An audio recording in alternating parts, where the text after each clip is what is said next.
In this video, I'll show you how to import AliExpress reviews into your Shopify store using Loox in just a few minutes so you can add real social proof to your products and boost buyer confidence.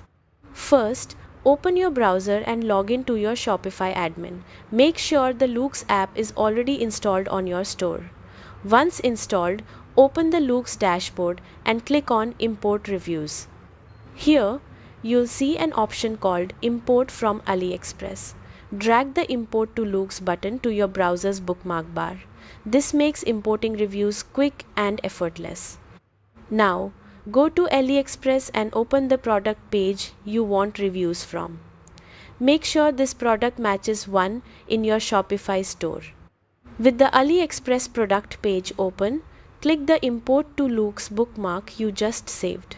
Loox will ask you to select the matching Shopify product. After that, choose how many reviews you want to import and filter them by rating or language if needed. Click Preview and Import to quickly review the selected feedback. Then click Finish Importing to complete the process. Once the reviews are imported, you can edit them inside Loox to improve clarity or formatting. That's it. Your AliExpress reviews are now live on your Shopify product page, helping build trust and increase conversions.